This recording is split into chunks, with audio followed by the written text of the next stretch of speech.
Well, good afternoon, good evening, good morning, one and all. Bienvenidos.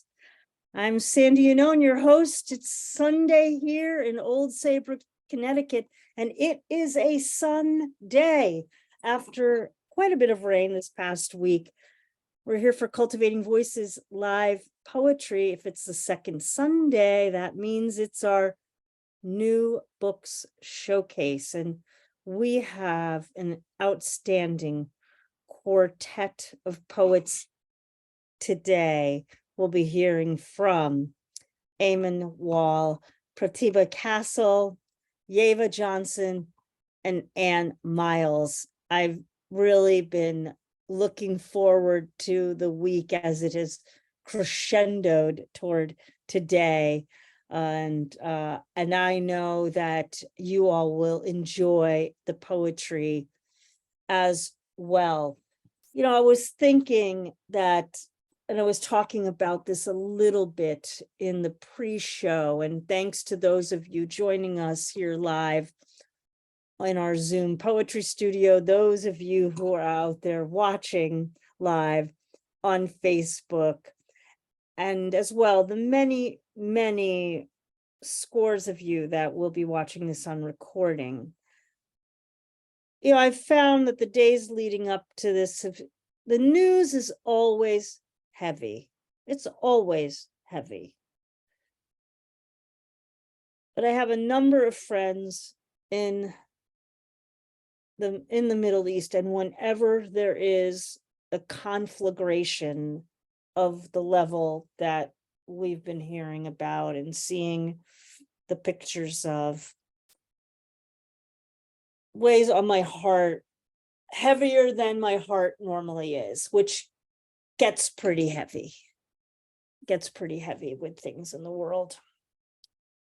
So I've been thinking how much poetry means to me when I am able to come into a community that always exemplifies care and compassion and, you know, the love of language and the strength of language and the ability for language to lift us, and also to, you know, share the truths that we need to hear. Well, today, as I said, we're going to hear from 4 outstanding poets who have been doing their work well out here in the world. And I am grateful that our group, which, as I like to remind folks, it's over 4,000 strong now, is comprised of such an intergenerational, international, and intersectional gathering. And that is true of today's constellation. There it is. Thank you for the heart. And today we are joined by Saint John of the Cross, who is the patron saint of poetry. My friend Sherry Flick sent this to me a number of years ago, and I have it always by my side. I had no idea there was a patron saint of poetry, but why would there not? Well, let's use all that good energy today and welcome our poets. First today, well, as y'all know, I always love it when we're able to welcome, I'm a little biased, one of my Salmon siblings. And today I'm so pleased to have Eamonn Wall with us on the program. I had the pleasure to hear Eamonn read from his recent poetry collection at the AWP in Portland.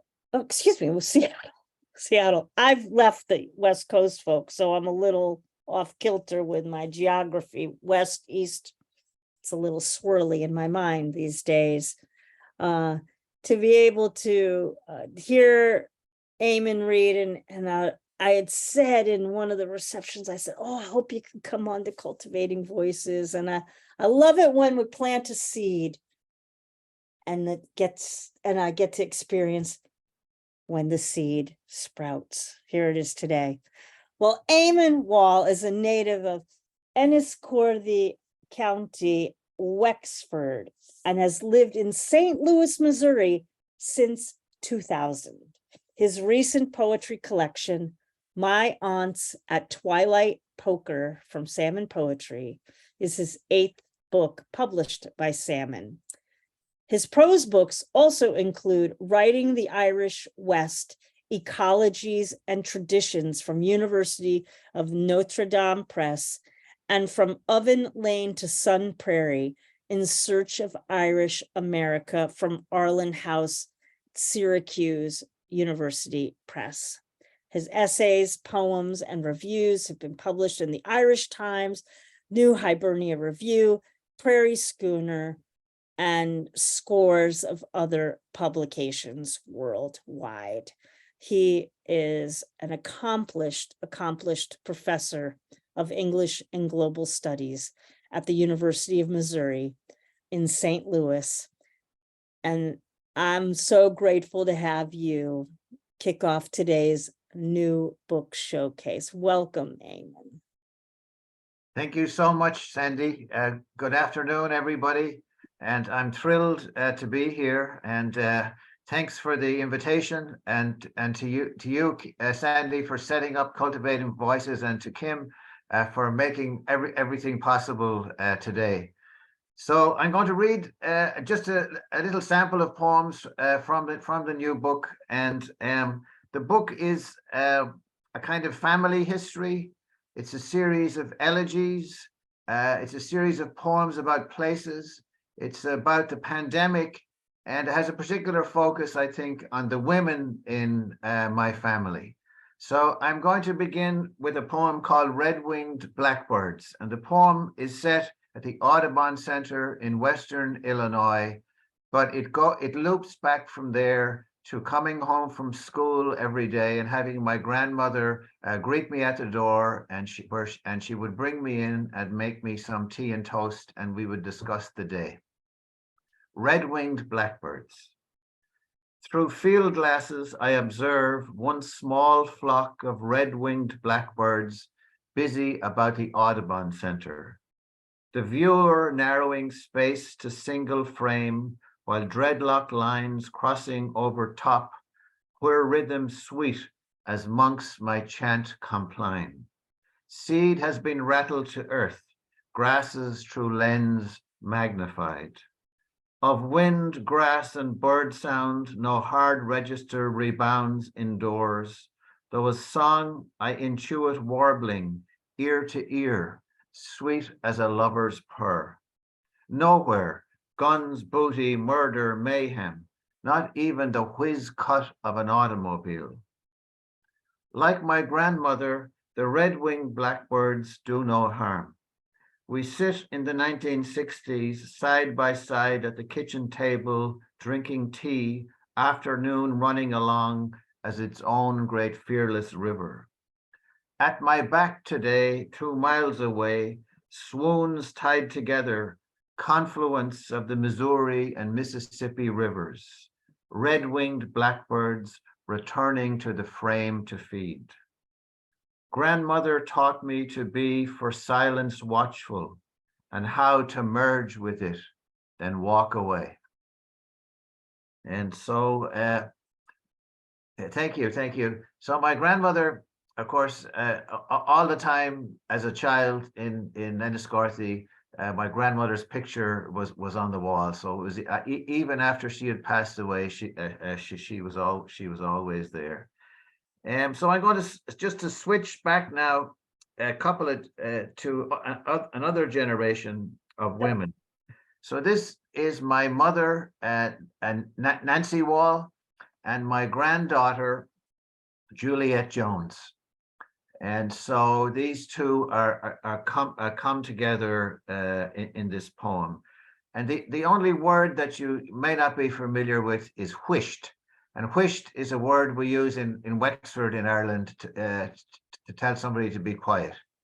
But it's a gentle word, you know. It's not like shut up. It's just whisht. Just be quiet. Ish. Whisht, whisht. So this poem is called Swat. When I stretch to whip a French fry from her plate, my granddaughter swats my hands like this. Swat, spider, she hisses. My mother's whipping cream for strawberries. I have escaped the yard to wallow at her elbow. I am held by a warning eye. Teaspoon's worth, mother said. Swat, I had moved my teaspoon into mother's ark for a sly encore. I am downed with a warning eye. The wet tea towel, mother's weapon of choice. Granddaughter, you can bet your bottom dollar I will stretch to free another French fry from your plate. Like this. Whisht, my mother whispers. Her index finger slyly shapes a cross below her nose. She motions me forward toward the Pyrex bowl. And I suppose because, oh, thank you. And so I suppose I was the eldest of the kids, and in some ways, of course, it gave me a kind of privilege and a little bit of favoritism. This poem is an elegy for my dad, and my dad, Mike Wall. He lived until the age of 90, and 5 years after his death, I was in Japan. And suddenly he came back to me, not in a vision, but more in a memory. And my father was a singer, and he liked to sing. So his singing is in this poem as well. The poem is called "A Fast 5 Years Have Passed." A woman sweeps a tiled passageway of red maple leaves. At her back, fields climb in line to the lunar wave. Father, I can no longer hear the stilly night you oft rehearsed along Blackstairs paths as I tie blue iris to eaves of this Royacan. Father, Mount Leinster's conifers once swung to the weaves of your melodies. The 9 stones were warmed by your Werthered breath. Tired, you wrestle me tight to your iron spine. Father, well deep your absence prospers here, bright with breeze, birdsong, fox, vermilion. Lightly now, your fingers tug at my cotton sleeve. And, thank you. Thank you. And thank you for these clapping hands and for these wonderful responses, and also, of course, just for being here today to hear my poems and to hear the poems of the other 3 readers as well. So I'm going to shift now to New York City, and so I went to New York as a student in the 1980s, and often I would go to buy books at the Gotham Book Mart on 47th Street. A famous old landmark. It was the headquarters of the James Joyce Society of New York. The Edward Gorey paintings and drawings were in the window, and it was just a wonderful place. And I became friendly with the manager and the owner of the Gotham Book Mart, Andreas Brown, and he was and I was new to the city. So I found him and the bookstore to be a very welcoming place. You know, it was almost like Cheers, but it wasn't a bar, right? It was a bookshop. So this poem, again, this is an elegy to Andreas Brown, and it's a true story, maybe. So you can decide afterwards whether it was. Everybody asked me, "Is this really true?" And I always use the William Stafford book title, stories that could be true, right? So, and I think all poems are like that, right? There are stories that could be true, and of course, when we're poets, we make them sound true, right? That's part of our job.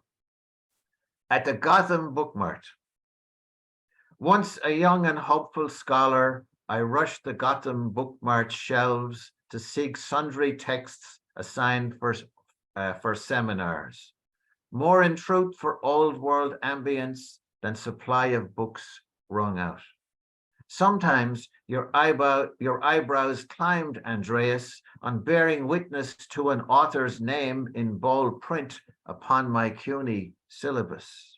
Once I asked of you, does Salinger still come in to browse on odd sorties back to New York? Oh, yes, you said. 10 minutes ago, whilst you were on your knees among the M's seeking Malamud's magic barrel, Salinger stepped aside to lend you cleaner access to the lower shelves. Stern and spry, you then retreated to your annex at the rear, sotto voce on your phone. Gotham Bookmart, where I liked to fish. And the motto of the Gotham Book Mart outside on the sign was "Wise men fish here," right? So not in terms of gender, not the most enlightened kind of sign, right? But back in the day, it was there. All right. So when we were children growing up in Ireland. One of the rites of passage was picking strawberries. So this is called picking strawberries at Robin's of the Moyne. And Mrs. Robin was a sister of my grandfather. So she was also a figure in my family.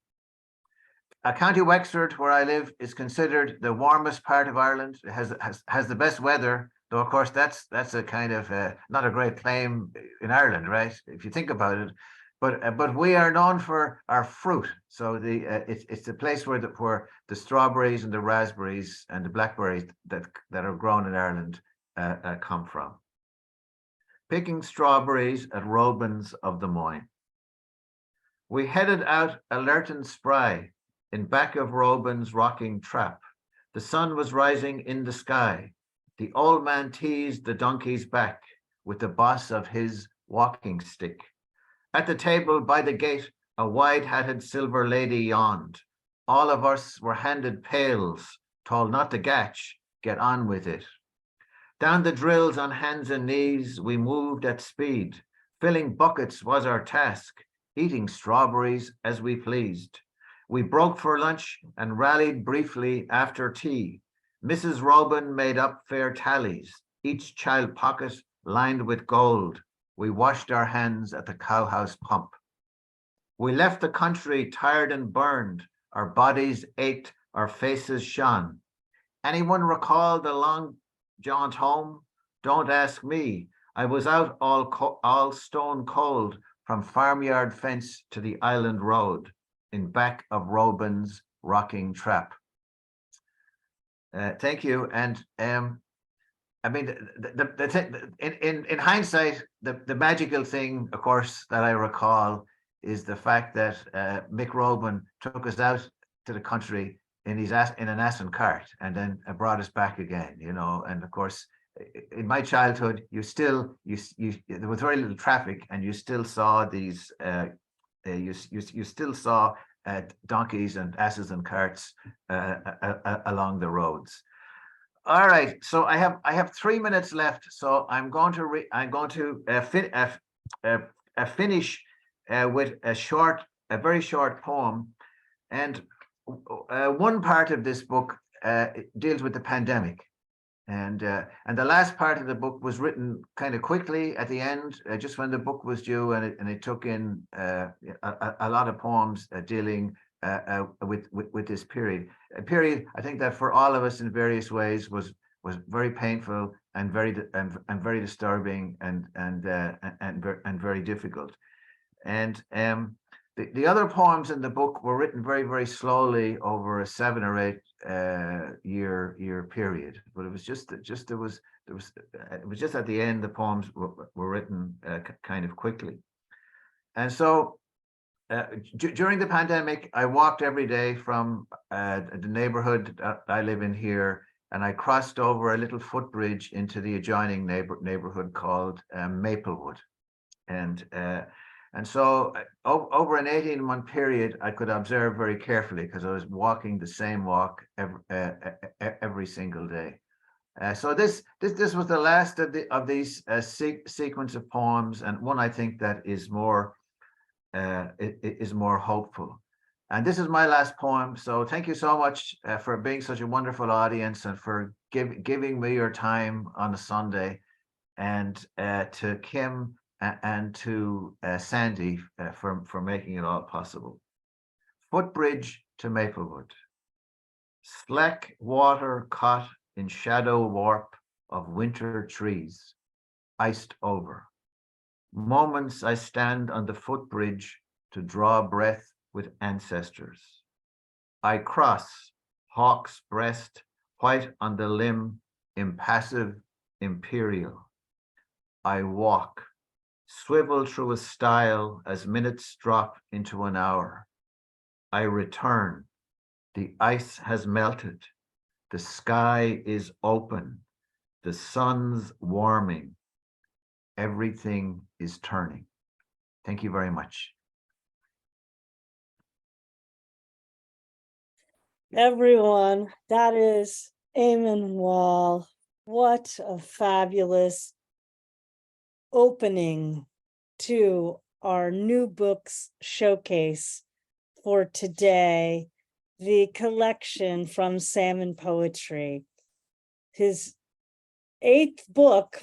And I think we could all hear and see why there are 8 books with many more to come. And there it is. Just show it, be proud of it. There it is My Aunts at Twilight Poker from Salmon Poetry.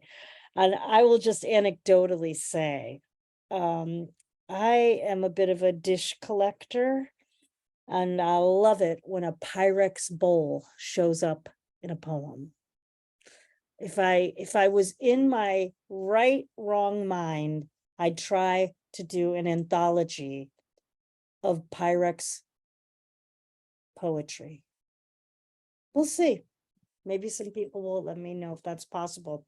Also, what a great tribute. I also love the poem. I also love a book that is in honor to the generations before, as a way to move us forward through the generations ahead and take us everywhere in between. What a beautiful set of poetry. Thank you so much, Eamonn. And I look forward to reading more of your collection. Everybody, I actually have this book. I have the books of our readers that are today available to us. But as you know, I'm still unpacking. And so my book collection has not been unearthed yet.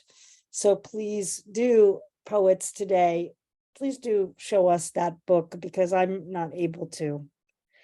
Well, again, this new book showcase today is an abundance of the breadth and depth of poetry. And we're so fortunate to have as our next poet, Pratibha Castle. Pratibha has read with us a number of times. Her award-winning pamphlet, debut pamphlet, was a triptych of birds and a few loose feathers.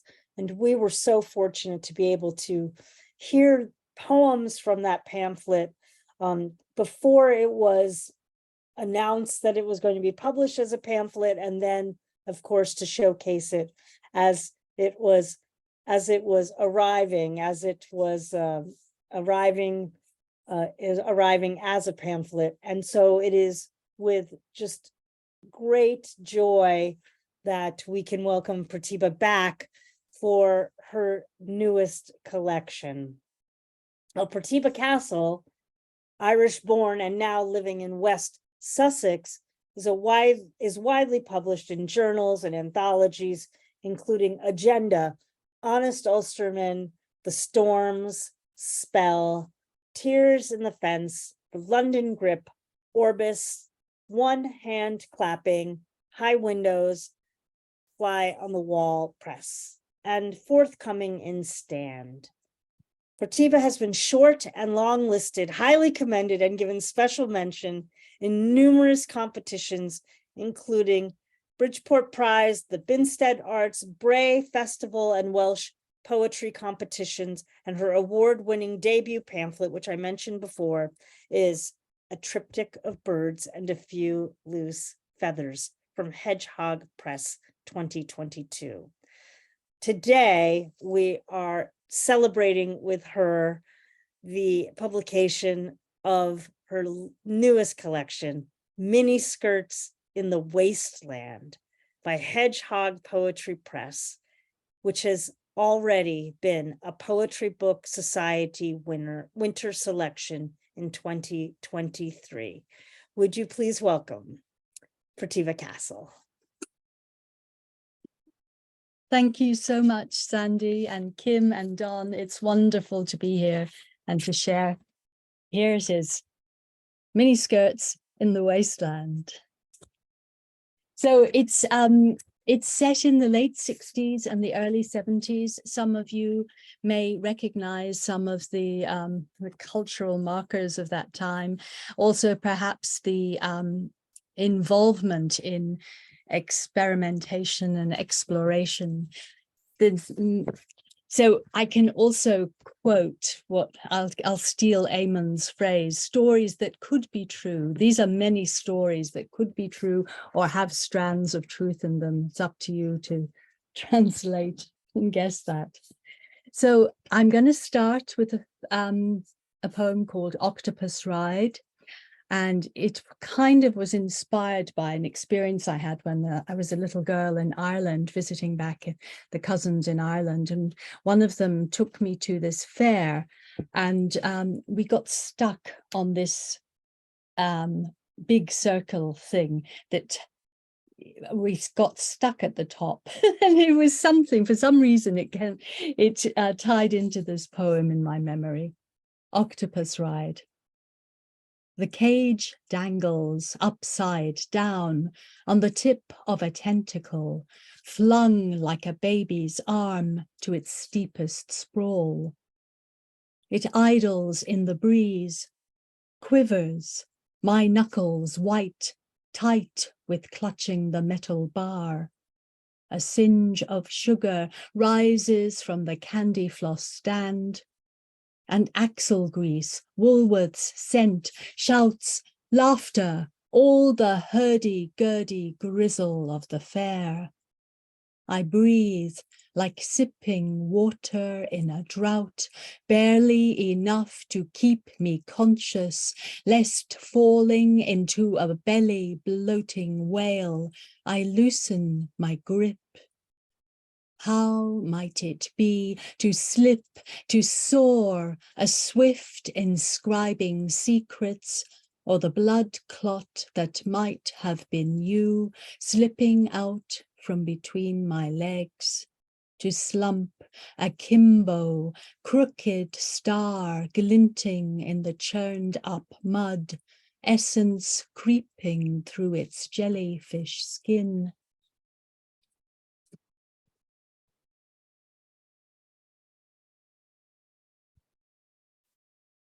Thank you. So much of that time for many people, for me perhaps, was involved with relationship. And this continues, reflections. By the pond in Holland Park, a heron, herald like the day down Portobello, sunlight splintering a window, dazzled, and my skirt a swirl of orange silk, and mirror discs flashed semaphore warnings I ignored. In the market, costermongers' shouts contused the air. Gutters a carnage of jaundiced cabbages, mossy lemons, a tulip crushed. You kissing her beside the sun in splendor.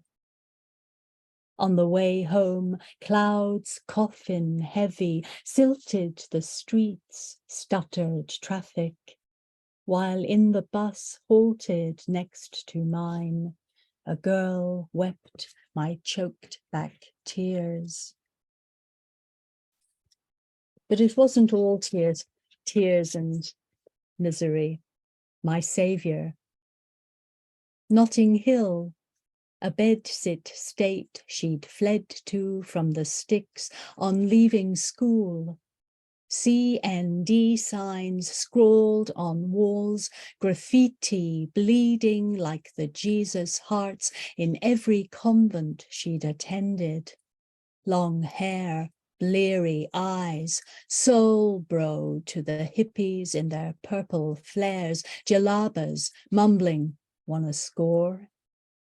Landlady Aggie, larger than life poster by her bed of Cynthia, the naked biker babe, gossip hawked up on a phlegmy Belfast cackle. Lenient when the rent was late, a terror to the drunken gobshite down the hall who goosed her. Dwayne, a Crosby tash, butterfly-patched jeans Stetson, finger-picking starburst Gibson, cradled all the way from Frisco. Almost tilting off the bed, off his head on a pineapple fast, toque of Acapulco gold. Nam nightmares. Laura Ashley floor-length frock, stitched by candlelight in a Maida Vale squat. She trips, her cowboy boots spark flies from the black bag stitched by bin men backing striking miners. The day she kissed Dwayne's scars, heard tales of paddy fields and mortar, brash as fireworks watched on weed. The day he curled her fingers round a desert rose, she hitched her dress, joined him at the registry, made up harmonies to I Do.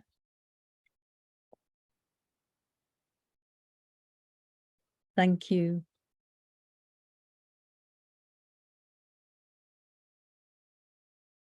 Artichokes.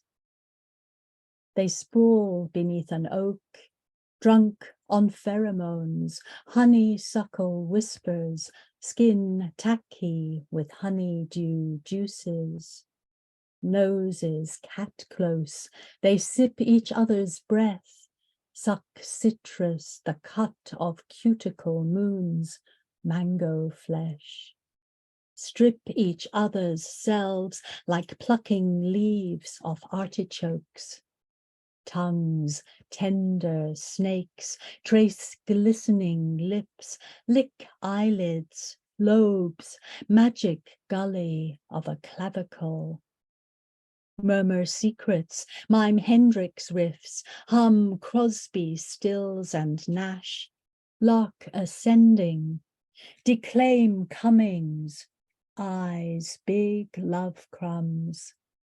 Share munchies, chicken korma, chiku, lassi, fears. Yield pomegranate seeds, garnet tears.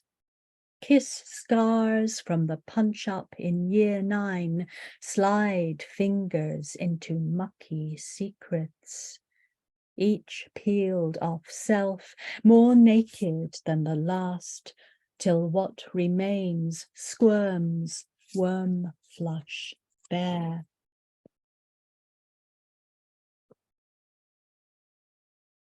Thank you.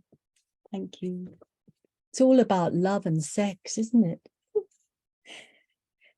When I read about the war, I remember your gunmetal beetle chuntering down the Via Appia, a cough like my singer treadle.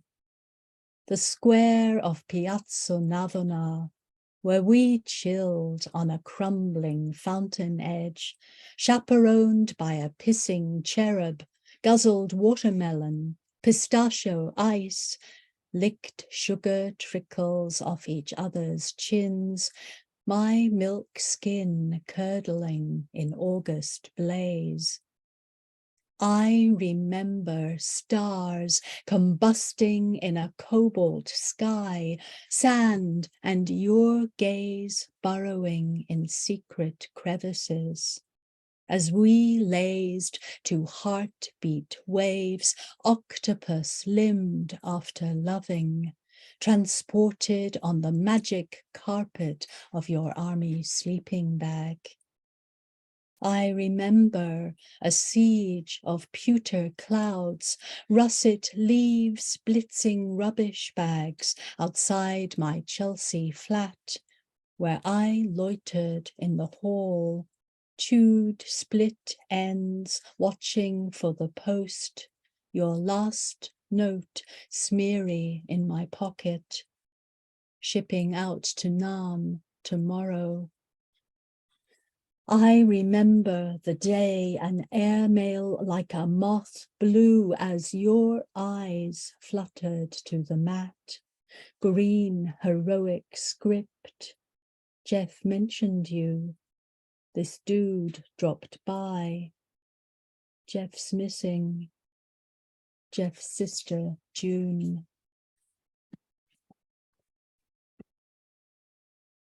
Thank you. And then inevitably, with all this loving going on, the quickening. And we start with a quote from Liz Berry, "Wild queendom of motherhood. Though you grew into a gravel-throated babe whose 6'6" towers above my 5'2", my closet cost its keepsakes from the time I crossed the border into the wild queendom of motherhood. Silver teething ring, reminder of your mouth gaping to attach to nipple or the knuckle of a cooing visitor with no other potable flesh to hand. Nacreous tooth, cloth bunny, cross-stitch eyes, interred under the bed with fluff balls flourishing, no longer nourishing the Hoover. Forlorn friend, abandoned in the cupboard beneath the stairs, since my breakfast became a bite of dry toast. Slurp of peppermint tea, up chuck scurry to the loo. Dawn drill, perfecting the art of the fluidless heave. Next came appetite like a starveling. For some unfortunates, it was sooty lumps of coal. I was lucky. Fruit monkey, guzzling grapes like bruised clots, luminous green popsicles, peaches, velvet skinned, silk flesh nectarines. Bananas freckled like old lady fingers, satin slither down the throat of avocado. First suspicion of your presence, flutter like a butterfly freed from its swaddling cocoon, testing flight. In the bath, a V shape like Benbulben Mount, elbow, poking from my drumskin dune. Penguin waddle, belly hefted out ahead like a weight of hemp. Bebop that had you boogieing as I fingered a caftan in Granny Takes a Trip. Rugby buff bumping my ribs in what? Size 10 cleats. Finale, dragging pain, familiar from dress rehearsal monthlies, 19 hours, climax of your seal slick body on my chest, passport with a crown of sweat past the border to my freaky queendom. Thank you. And then we moved over to India. We move over to India tonight, seeking moksha. Known back home in Hove as Sue, Radha, renamed by a local guru, opens the fridge on a rust of roaches. They scrabble over one another's backs, plunge from the rickety wire shelf to certain death, yet a miracle it seems, right themselves, scuttle like dawn nightmares down a crack in the wall. Radha settles, cross-legged on a mat, elephant god, joss sticks, rose quartz heart, chants Aum for world peace. A rat hurtles through the door, followed by a scrawny cat. They skid, squealing, beneath the bed. Radha shrieks, scrambles to her feet, ditches peace. Krishna in a saggy nappy, hair gold silk spun by the sun, staggers to his mother's side, drops the papery skin of a snake at her feet, heads back to the Bodhi tree, scrabbles in the trash, crumpled beedi packs, orange peel, jewel chiku seeds like flat black chestnuts. Radha moans. Monkeys in the mango tree gibber, leap, acrobat up leggy vines, pound the roof of the crumbling villa. He'll retreat in a past life to a Maharaja. In sight, a parrot squawks. Krishna coos, resurrects the green grin rind of a watermelon, stops mid-slurp to pet a yellow dog snuck in from the street, who licks the toddler's proffered bounty, ogles as he takes another suck. I have lost track of time. Can you help me, Sandy? Sure. How about we have one more from you? Is that all right? Yes, absolutely. Let me just see. Okay. To the beach. A caravan of ants escorts her along the track. It snakes under mango trees, past the whitewashed bungalow of last night's party. Palms snatch at light. Banyan's aerial roots grope shadows. She pauses by a jasmine, sips scent of snow star blossom. A butterfly writhes in spider mesh on tongue-shaped leaves. The goggle-eyed spinner watches at the web's edge. Breaking the threads, she cradles the butterfly in vaulted palms. The creature flaps, stills as she picks it free. Blue wings graze her skin, an electric memory of eyelashes against her cheek. A parrot squawks, coal birds wail becomes her mother's song, soaring above smoke, coiling from the altar boy's censer. The breeze falls, jungle voices fade, and her jangled thoughts. Heartbeat waves, sigh beyond the trees. Thank you so much for listening. Thank you. Absolutely gorgeous. Gorgeous, gorgeous.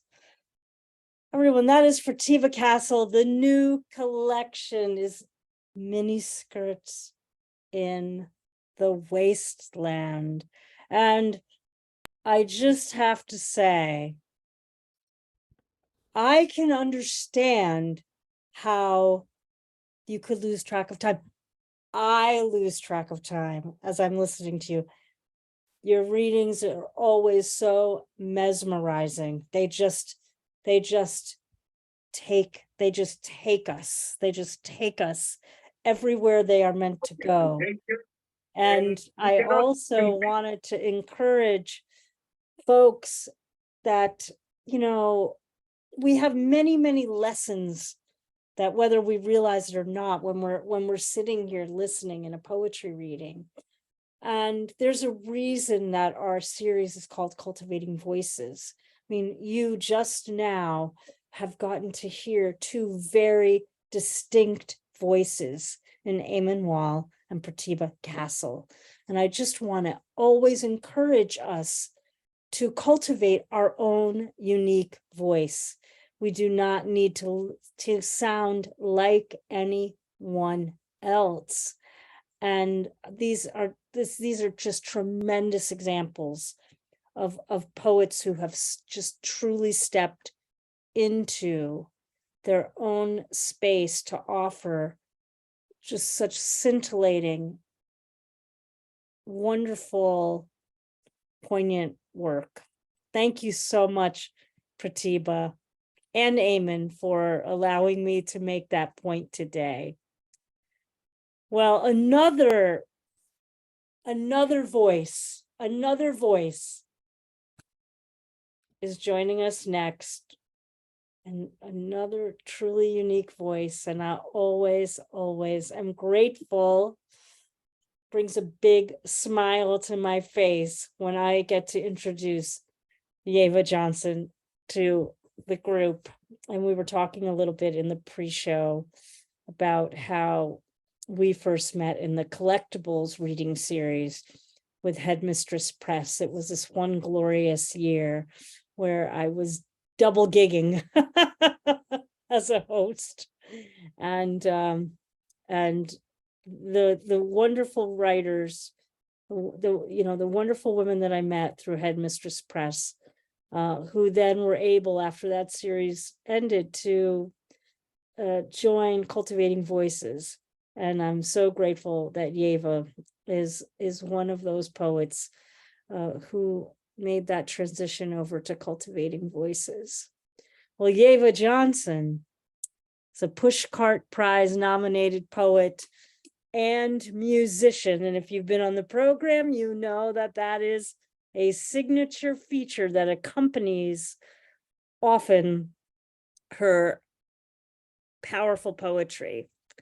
Her work appears or is forthcoming in the Bellingham Review, Obsidian, Sin Cesar, Sinister Wisdom, Yamasi, and elsewhere, in work that truly explores interlocking caste systems and possibilities for human existence in our biosphere.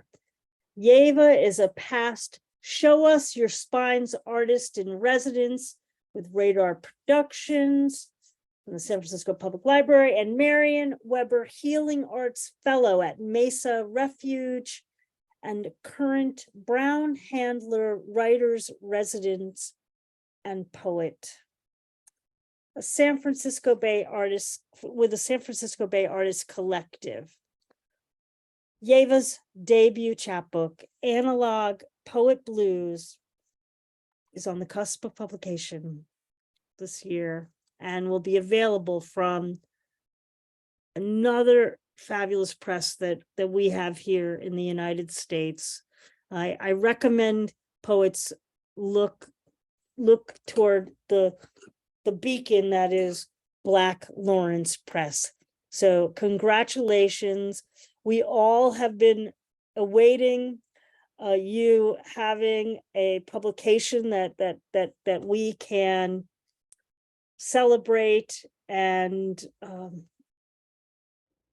just enjoy having on our shelves in our midst as we're going about our lives. I'm very grateful to have you on the program here in the New Book Showcase. Thank you so much, Sandy. I am thrilled to be here today, part of Cultivating Voices Live Poetry, to celebrate these new books with these poets. I really want to thank you, Sandy Yannone, Kim Ports Parsons, and Don Krieger. And before I get started, because I have my way of doing it, which I come from a tradition of open mics, minimal banter. So I have minimal banter. But one, I will just show you the chapbook. This is how it looks. I have the good fortune of the book was published originally by Nomadic Press, sadly no longer publishing books, but has gone over to Black Lawrence Press. It sold out the first printing, or whatever one calls that. So another printing will be coming from Black Lawrence Press. So I hope you enjoyed this reading today. And the other thing I want to say is for some people came to the book launch, I have different poems, so they will not be a repeat.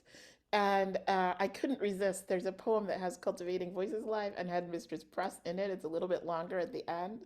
I just have to do that one. So as with many of my readings, I play music together with the poetry, and I will start and finish with music. So.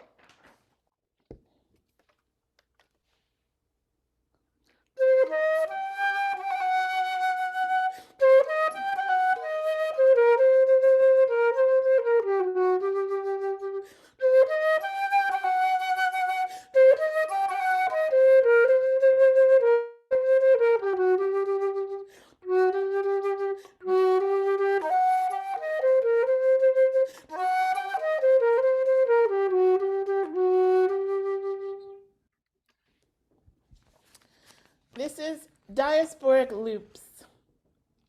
I started out with hot combs and ponytails. I ended up with a short, nappy afro. I believed all my ancestors were from Africa via Alabama. I found out some were Confederate soldiers and Native Americans. As a child, I read Wind in the Willows and Go Dog Go. As an adult, I read Bastard Out of Carolina and Who Fears Death. In the old days, I used to go hip-hop dancing in the gay club scene. These days, I only manage to swim in the slow lane at the piscine. I was educated like Nina Simone, a classically trained musician. I studied off and on with jazz flutist Gerald Beckett. I grew up with snapdragons, forsythia, maple, and crab apple trees. I grew to love agapanthus, California poppies, eucalyptus, and redwoods. I had my first NPR crush on Craig Oliver. My latest NPR radio crush is on Maria Hinojosa. They called me a gay man in a lesbian's body. I called myself a queer lesbian.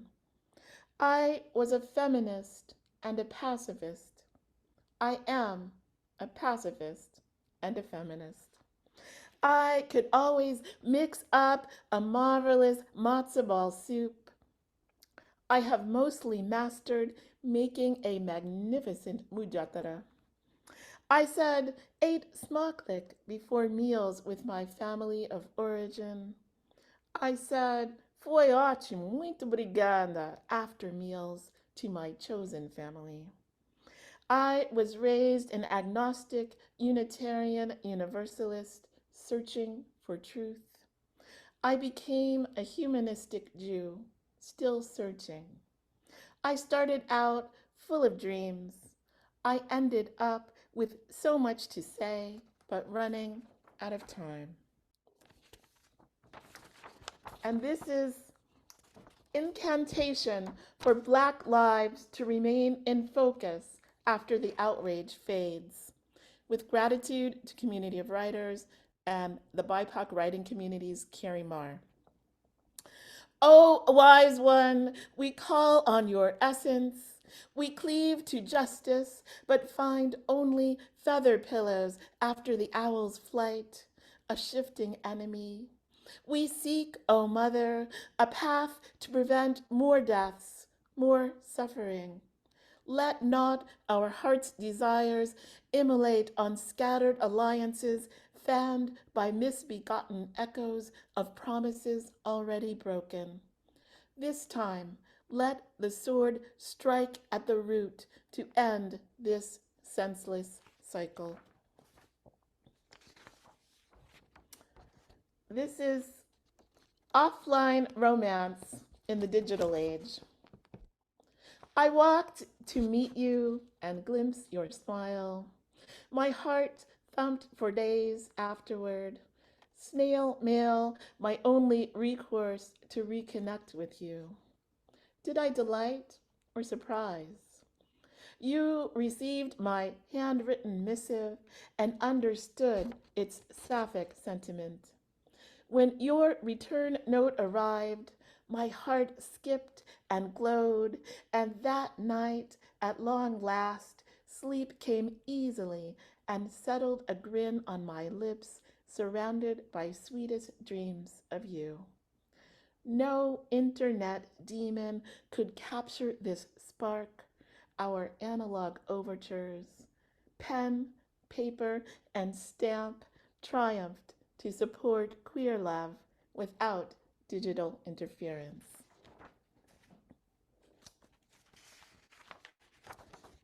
This poem is called Saudades, and it's after Nova Jazz's tune from Love. A band and some bards perform poetry and blast bossa nova at the Bird and Beckett bookstore. As the first saxophone notes wash over me and that drummer's samba rhythm jiggles my feet and loosens my hips from their sockets, I am instantly transported back to Itaparica.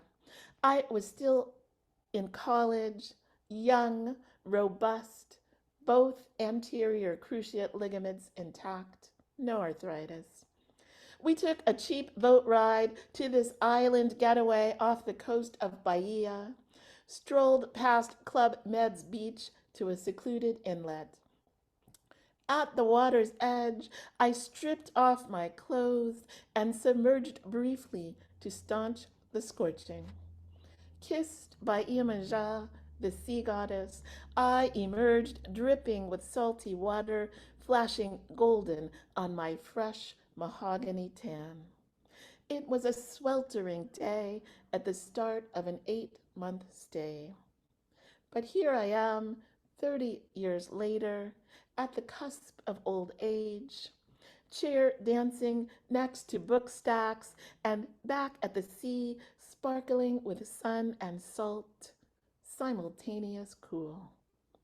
Poetry is be-ba-bye-ba-dee-ba-bye-ba-da, ever evanescent. Nova Jazz, um grupo legal, tight.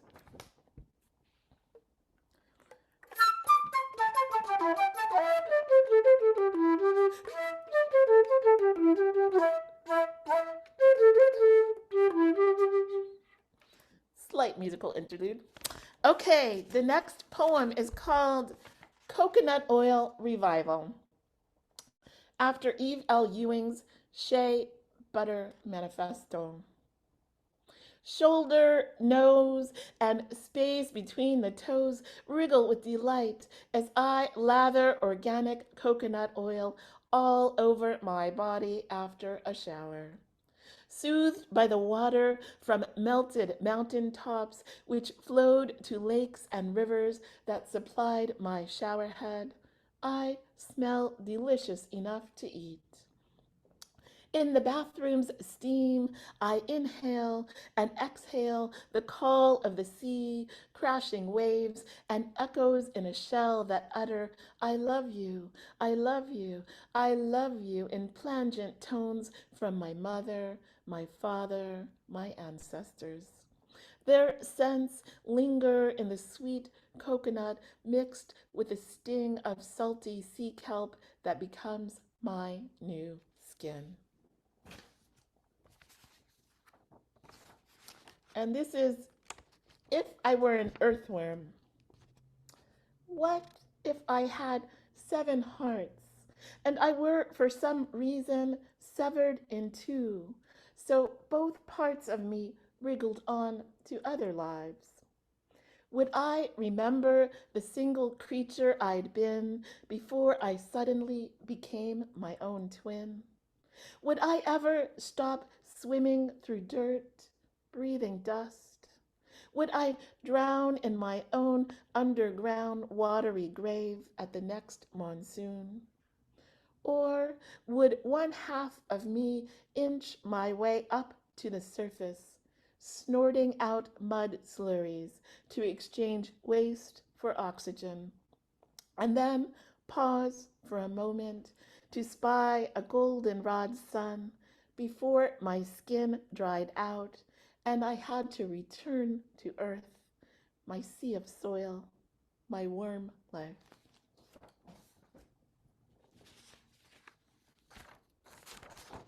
And this is I Missed the Digital Age. Space-time travel surprised me because I stayed put while the world sped past on its hyperdynamic voyage. I don't remember where I've been or what I've done these past 3 decades while planet Earth set sail on an electronic sea and inexplicably left me behind. Yet somehow I'm simultaneously caught in an internet tesseract in which new digital offspring seem to see and hear me, but have no idea that I'm unable to understand or participate. Even so, I live moment by moment and plod along my analog path, still in the 3rd dimension, light years behind. And this will be the last poem, and we'll have a little music and you'll know I'm finished then. It's a little bit longer, so it's just fun. It's called Like the Forgotten Anonymous, after Muriel Rukeyser's The Life of Poetry and For My Chosen Families. I sing to you of loneliness, curiosity, my ugly beauty, the veils which W.E.B. Du Bois revealed to me and which I pull back and pull back and pull back, crying out for poets, for people, for sibling outsiders, for the end to dichotomous thinking and the disentanglement of the strands of interlocking caste hierarchies, and for the dilution of said hierarchies, so that the entire African diaspora can heal for sure. I sing to you because procrastination and poetry do not make a pretty picture, because I live on one bread loaf or another, on the scent of song at the Bird and Beckett, and on the nourishment of Angela Bowen, Audre Lorde, Gladys Bentley, June Jordan, Lorraine Hansberry, Lucille Clifton, Nina Simone, Pat Parker, and Eves at the Beat. I touch my face, feel my smile through my cheek, and peer far into the future where the dust of my skeleton has scattered the 4 winds and only part of my skull remains rattling around some grotto, playing out my last rhythms with a melody of love's lavender laments that whistle through sphenoid sinuses on a breeze which never cooled the passion that had kept my body alive. I was born primed for survival.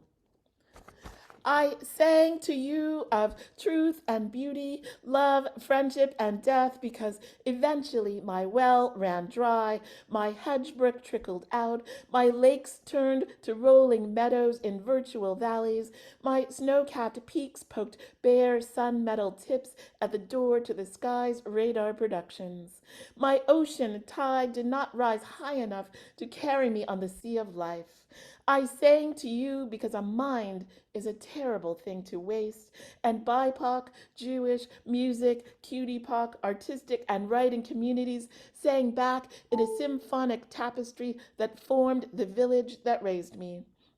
I sang to you because the Ghost Lines Collective embodied infinite love, which overflowed when master poets adored each other in a crown reading of poem after poem, which then expanded into wave after wave, which carried me with them so my tongue could be free to unleash my voz sin tinta.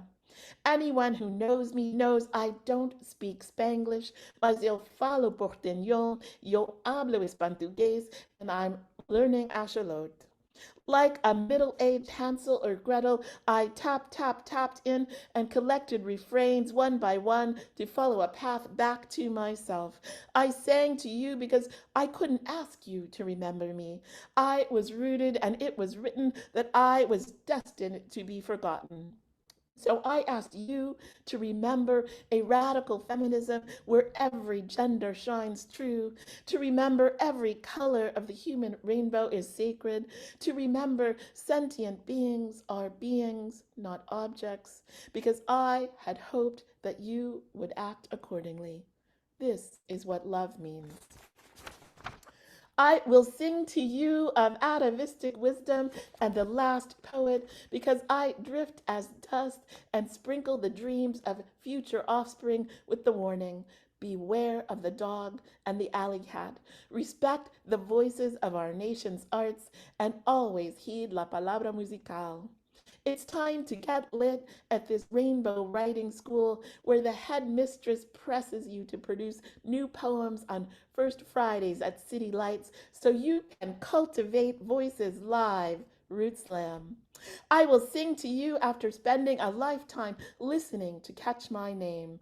I would hear it resounding only after I became a lonely nomadic poet, pushed by a pandemic into an electronic sea of Zoom rooms to hear waves of Yeva, Yeva, Yeva echo back to me in the chat, the magic box that allowed me to teach you how to say my name. Say it now, because it's soon to be forgotten. I will sing to you of poets living and dead who can sing in real life, on the page or across the web, because you will need this sinister wisdom. I will sing to release this ridiculous rage, my Black, feminist, queer, woman, Jewish, fat, disabled, musician, physician, poet self knows by heart, because before I even started, I could never be finished.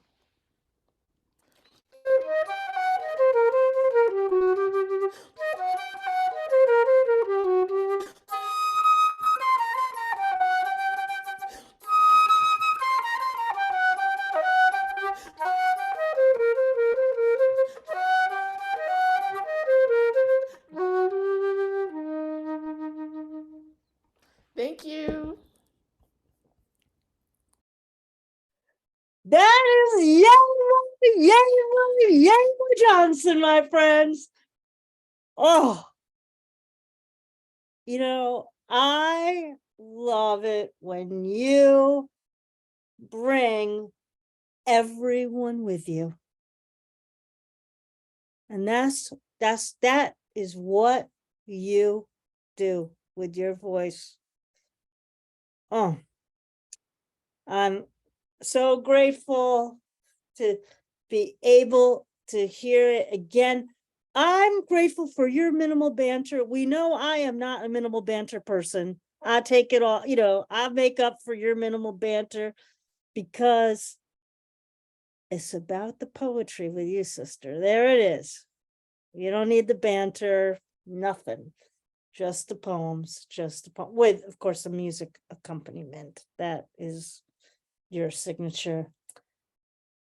My friends, please do help Yeva have a second sellout run of her debut chapbook, Analog Poet Blues, now from Black Lawrence Press. And we appreciate, and I'm sure Risa Denenberg is here in the room from Headmistress Press also. I won't speak for you, Risa, except to say, I'm sure we both appreciate the shout out and, all the ways that that you honor the ways that different venues support and uplift voices. As I often say to different folks, a rising tide will lift all the boats. Yeva, thanks for lifting all the boats this afternoon.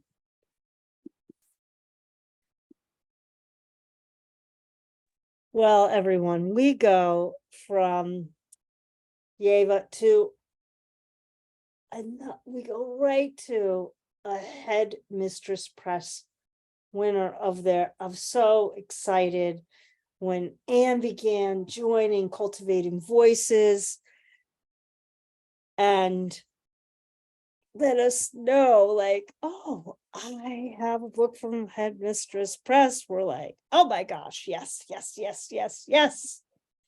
It is, I love all the presses. You know that we try to support many different platforms and venues here. We have a very special relationship all the way to the beginning of Cultivating Voices with Headmistress Press. So it's so exciting to be able to share yet another of their authors with you. Today, that is Anne Myles. Anne Myles is the author of Late Epistle, winner of Sappho's Prize in Poetry, recently released by Headmistress Press. And What Woman That Was, Poems for Mary Dyer from Final Thursday Press, 2022. She is Professor Emerita of English at the University of Northern Iowa and holds a Bachelor of Arts from Bryn Mawr College, a PhD from the University of Chicago, and an MFA from the Vermont College of Fine Arts. I love the Vermont College of Fine Arts. I love that MFA program. Raised in Manhattan and New York's Hudson Valley, and presently lives with her pets in Greensboro, North Carolina. Would you please welcome our final reader for today, Anne Myles. Thank you. Thank you so much to Sandy and Kim and Don and everyone. It's so exciting to be with these wonderful poets. Yeva, you're a tough act to follow, but I'll do my best. And of course, huge thanks to Headmistress Press for selecting my book and publishing such a beautiful book. There you can see it. And so it's interesting, like a number of these other books, my book looks back across a long life. It's my debut book at a mature age. And it looks back at the mysteries of family and identity, love and loneliness, and I guess you could say how I became the person who lost poetry and then regained it, kind of coming up to the present. So I'm going to read a little bit from, it's in 3 sections. I'm going to read a little bit from each of the sections, but I'm going to start with the prologue poem, which is called Bane. Even as a girl, I felt the subtle ache of something unknown growing, pushing against my heart and breath. Could it have been a rock whose weight I carried slung against my ribs, that singularity, that dense cold? Or perhaps it was a sleek canister of poison gas. Some days I'd swear I could feel it writhing. I walked slowly, carefully, so I wouldn't jostle it. Was that my charge upon the earth? Or maybe it was a fetus, as in my dreams of babies who would turn out to be unreal or dead, with me so terribly relieved. But more likely it was the familiar, curled against my spine, asleep or stirring its cramped limbs. I'd start up at times to realize I'd been soothing it, whispering the secret name I called it. Or was it a seed, dark and lustrous, splitting and rooting into the rock, unfurling its lone stalk to cast out lines on emptiness, defining the blue of an October sky with a dragonfly buzzing through it. Now, perhaps? Just going to read one poem from the first section. It's a little bit longer than some. It's called Fishing in Childhood, after lines from Tony Hoagland. And the two lines from Hoagland come at the very end of my poem. If we are always who we are, if our living is finally of a piece, couldn't we observe it complete at any moment, choose any hour and find in it an image of the whole? Take, say, those long past summer nights, fishing with my parents as dusk approached on Walton Lake in the aluminum rowboat with the electric motor putt-putting slowly, or not fishing, since even then my interest in casting the Rapala to the perfect spot fell off fast. If there's a there I've wanted, its circles widening, it was never so literal. Mostly I'd lie across the middle seat, plowing through some difficult old novel, whether or not I could truly grasp the adult motives and the unfamiliar mores. Yes, certainly I was a reader, but isn't it the case that to this day I worry I don't quite follow the plot by which you take two grown-ups and rub them together and it makes a story? The bench was hard and flat against my back. I felt that and saw the purpling dome of sky I could launch my mind into. Within it, closer, a chittering, a swooping. Were they birds or bats? So much lies hidden at the edge of knowledge, as along shore in the tangled, shadowy interstices of undergrowth, some wary animal might step into view or not, but I kept watch.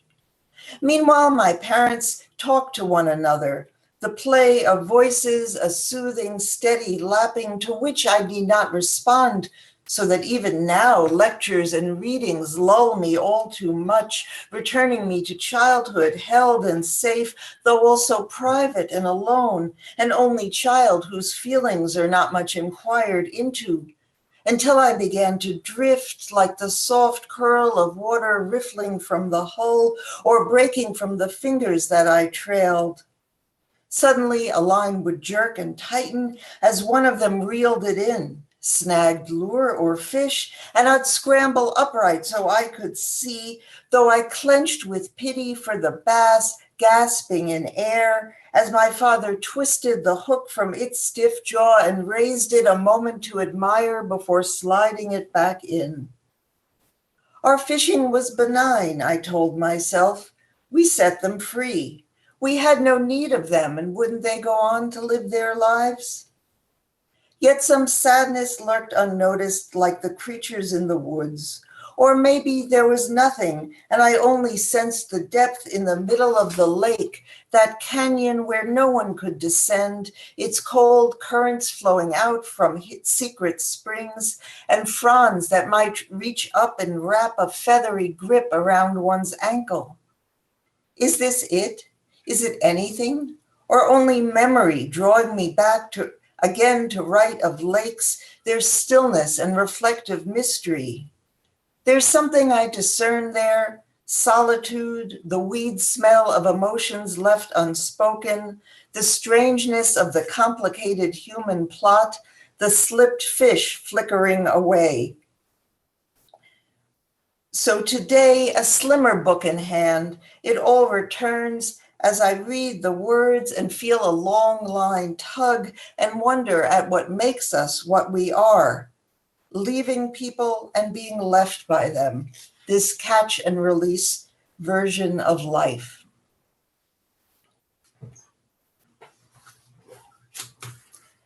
I'm going to read two poems from the second section. The first is a prose poem called Red Door, and it is based on a real door and real experience, though it doesn't track it that closely. The red door is stop. The red door is through. The door is enameled, hot and almost tacky in its southern exposure.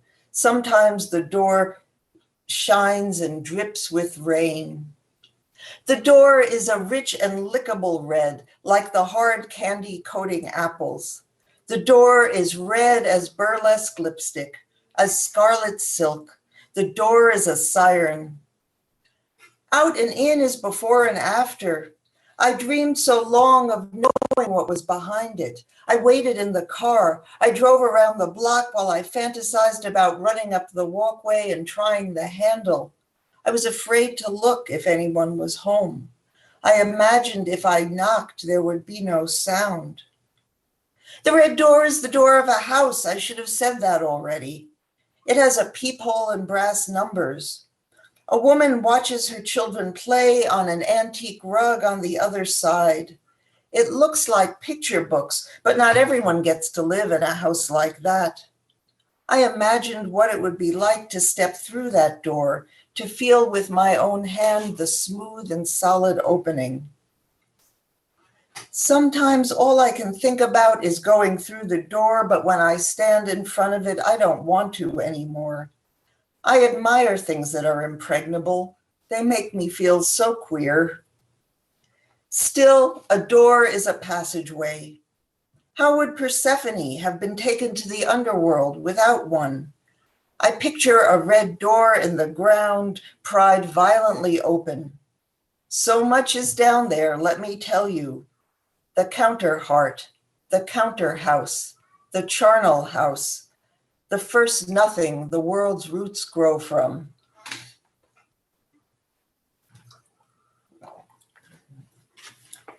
And the next poem is called Fever.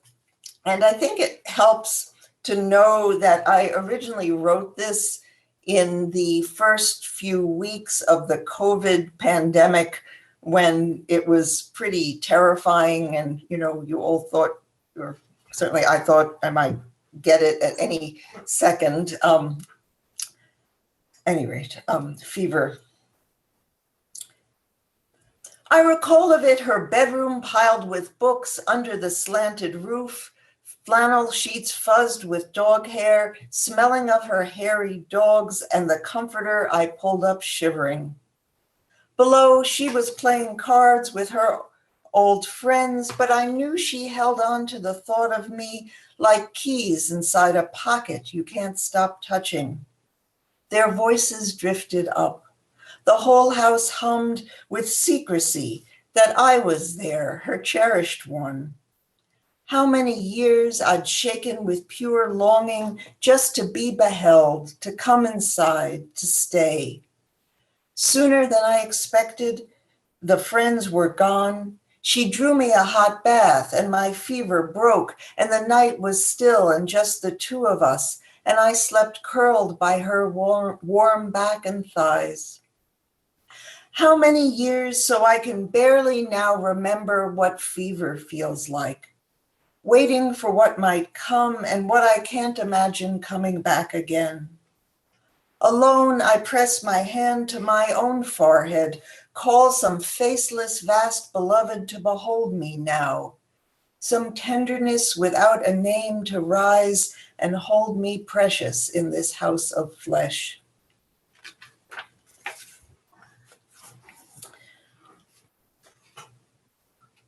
Two more poems. These are from the third section.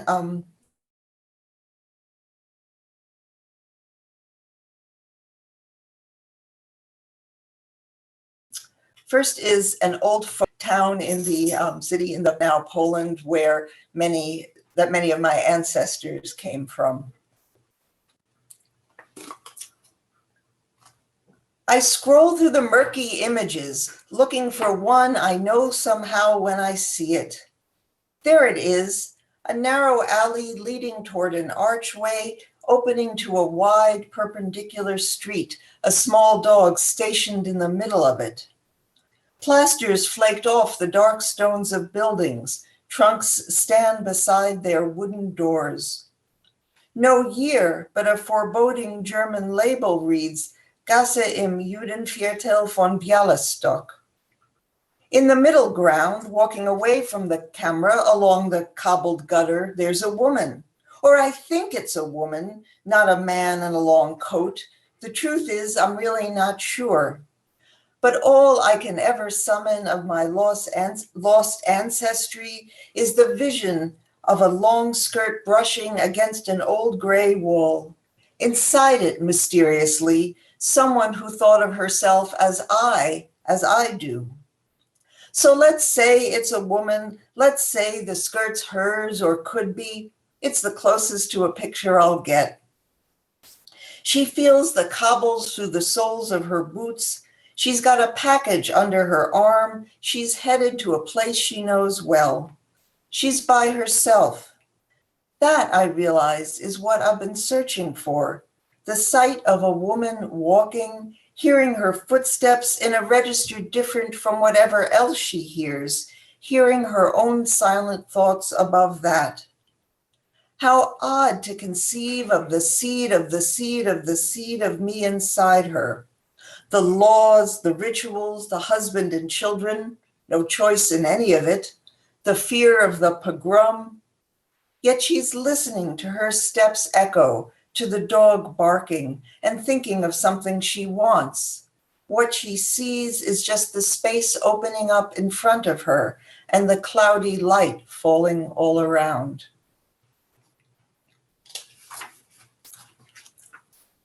And the last poem I'm going to read is the final poem of the book.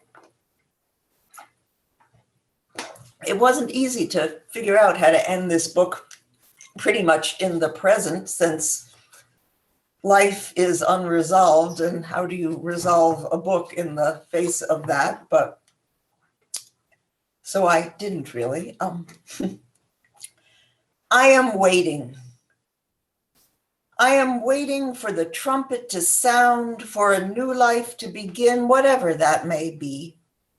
Or else to finally know my one life is the only one, and to love it enough to make it new. I am waiting like trees wait for the slow creep of the ivy. When comes flourishing? When strangulation?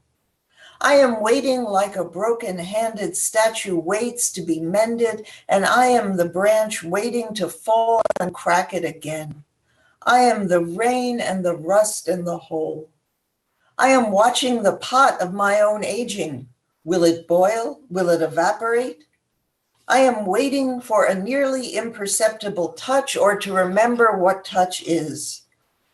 When I will turn the page and finally learn how to conjugate the language of desire.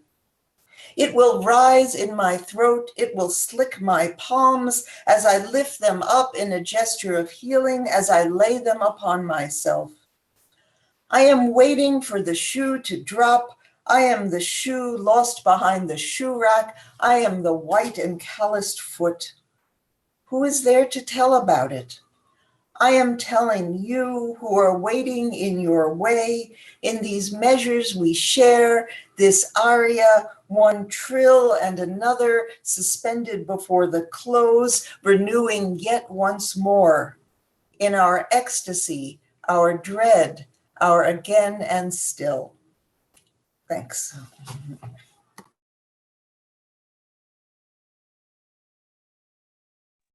Oh my gosh. That was just a very exquisite reading. And Myles, I know that you said it was going to be hard to follow Yeva. Of course it is. But Yeva's shaking her head. Oh my gosh. There it is. You brought the poems. Wow. I just am what's coming to mind for me. And don't worry, folks. I'm going to keep us as close to that 90 minutes as I can. But I want to make a few observations here. This whole reading today for me was like when I danced the 5 rhythms. It goes from flow to staccato to chaos, breaks into stillness, And stillness really has tremendous motion, and very few people can pull it off. And you took this reading to just quintessential stillness. That clarity of your image and insight was this exquisite harmonic convergence in poem after poem.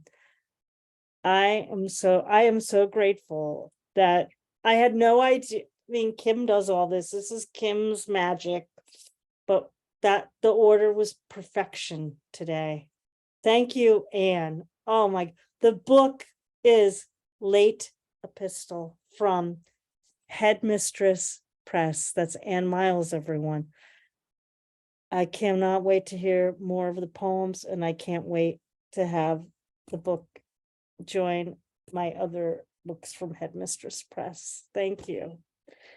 Everyone, we have been truly gifted with 4 poets that have just brought their unique signature to our program today. We heard from Eamonn Wall, Pratibha Castle, Yeva Johnson, and closed with Anne Myles. Would you please unmute at this time and show your appreciation for the poetry, the passion, and just the perfection that we experienced in all of life's imperfections today? Bravo, bravo, bravo. I just loved this reading. Wonderful, wonderful. I just love this reading. Thank you all. Thank you. Everybody, I'm so glad that those of you who were able to join us live here in the Poetry Studio were able to be here today for our new book showcase, always the second Sundays of any given of the, I was going to say any given of the 12 months, but we take a little hiatus in the summer. The second Sundays, it's always our new book showcase, and where we take a deeper dive into the work of 4 poets. And we were truly